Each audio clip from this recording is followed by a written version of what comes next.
घूंघट में फंसी बहू। अंश और कविता एक ही ऑफिस में एक साथ काम किया करते थे और एक दूसरे को बहुत पसंद थी। अंश, आखिर तुम कब अपनी माँ से हमारे रिश्ते के लिए बात करोगी? तुम इसी तरह से डरते रहे तो हम कैसे साथ रह पाएंगे? कविता, थोड़ा सा टाइम और दे दो ना। माँ को पटाना थोड़ा मुश्किल है। तुम्हारी फैमिली तो मान गई, बस एक बार मेरी माँ मान जाए। तुम हमेशा यही कहते हो, जब तक हिम्मत नहीं करोगे तब तक बात कैसे बढ़ेगी? एक बार हिम्मत करके तो देखो। ठीक है, मैं आज ही जाकर माँ से बात करूँगा। आप खुश? इस तरह से अंश कविता को विश्वास दिला देता है और घर जाकर अपनी माँ से बात करने की कोशिश करता है, पर अंश की हिम्मत ही नहीं हो पाती कि वो अपनी माँ से कुछ बात करे। कैसे बात करूँ माँ से, कैसे शुरुआत करूँ, कुछ समझ में नहीं आ रहा। अंश अपनी माँ से बात करने की कोशिश कर ही रहा होता है कि तभी उसकी एक पड़ोसन कमला उसके यहाँ शक्कर मांगने आ जाती है। अरे कमला बहन, मेरे घर अचानक से मेहमान आ गए हैं, शक्कर खत्म हो गई है, थोड़ी सी शक्कर दे दो। हाँ हाँ, क्यों नहीं, बस अभी देती हूँ। कमला किचन से शक्कर लेकर अपनी पड़ोसन को देती है, साथ में थोड़ी सी उससे बातें भी करने लगती है। पता है कमला बहन, वो जो कोमल है ना, उसका बेटा लव मैरिज करके आया है और उसकी जो बहू आई है ना, राम राम राम, कितनी मॉडल जैसी है। वो किसी को कुछ समझती ही नहीं है। मैं अभी उसी के घर गई थी शक्कर मांगने। मजाल है कि उसकी बहू ने शक्कर का एक दाना भी दिया। अच्छा, ऐसा भी क्या बोला उसने? अब क्या ही बताऊं, बड़ी ही बदतमीज बहू लेकर आया है। बेचारी कोमल का क्या होगा।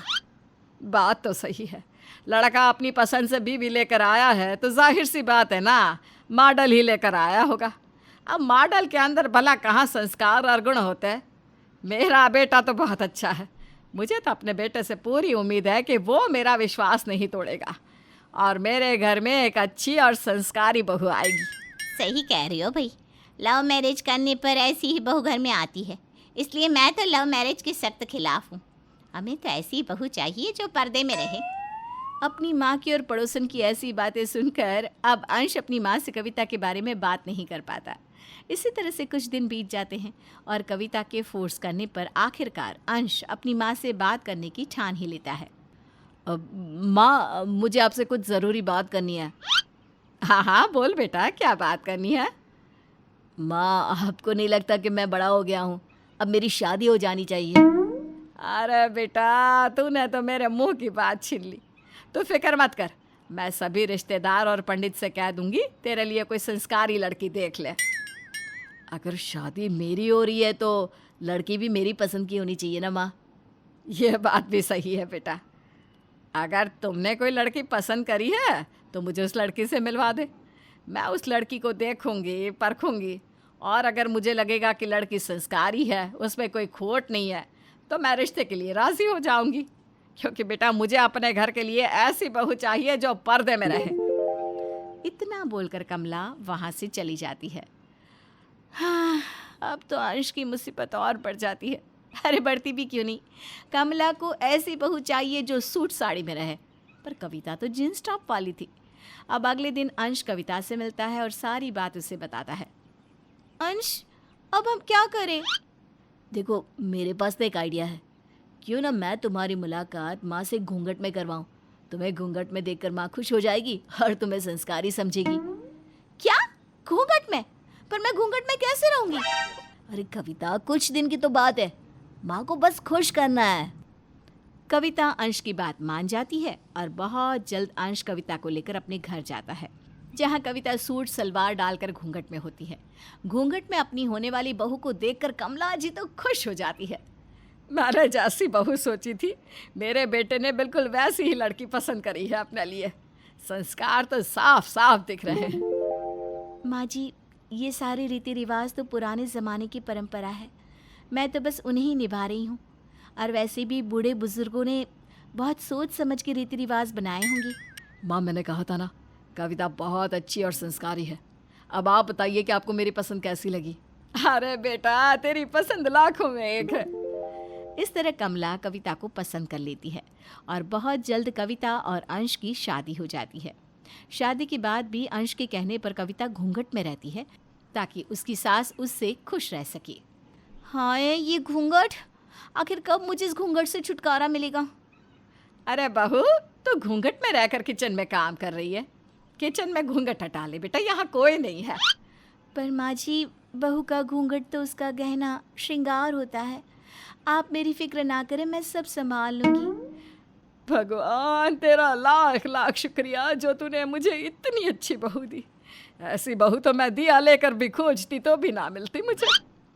इतना बोलकर कमला वहाँ से चली जाती है। अब कुछ दिन इसी तरह से बीत जाते हैं, पर अब भी कविता अपनी सास को खुश करने में लगी रहती। ऐसे ही एक दिन कमला की पड़ोसन एक बार फिर उससे शक्कर मांगने के लिए आती है। कमला बहन, मेरे घर शक्कर खत्म हो गई है और घर में अचानक से रिश्तेदार आ गए हैं, थोड़ी सी शक्कर दे दो। आंटी जी, आप बस यहीं रुकिए, मैं अभी शक्कर लेकर आती हूँ। इतना बोलकर कविता शक्कर लेने के लिए किचन में जाती है और उसी समय कमला बाहर आती है। कमला, तेरे घर में ये घूंघट वाली लड़की कौन है?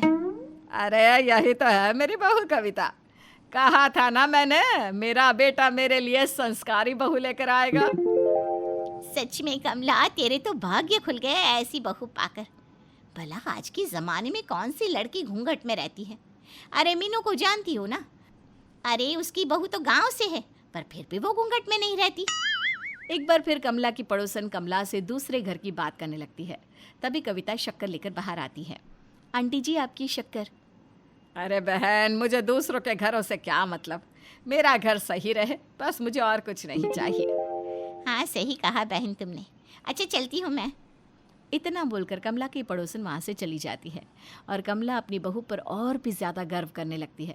तो वहीं दूसरी ओर घूंघट से परेशान कविता की हालत खराब होने लगी थी। इसलिए रात को जब अंश घर आता है तो वो अंश से इस बारे में बात करती है। अंश, मैं इस घूंघट से परेशान हो चुकी हूँ, मेरा दम घुटता है, कुछ करो ना ताकि मुझे इस घूंघट से छुटकारा मिल सके। कविता, बस कुछ दिन और माँ को इसी तरह से खुश रखो और घूंघट का नाटक बनाए रखो।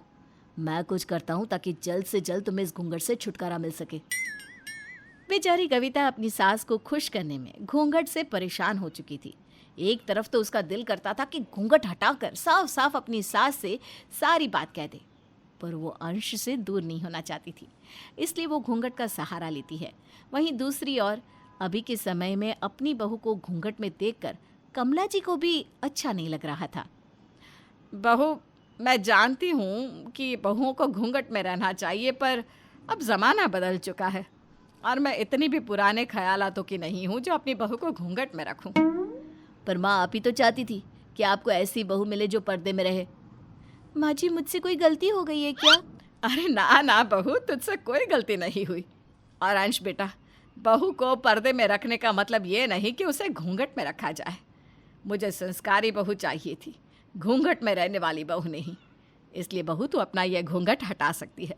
मैं तो बस ऐसी बहू चाहती हूँ जो मेरे घर की इज्जत बनी रहे। इस तरह से कविता अपनी सास का दिल जीत लेती है और बहुत जल्द कमला कविता का घूंघट हटवा देती है, जिसके बाद आराम से कविता अपने ससुराल में बिना घूंघट के रहती है।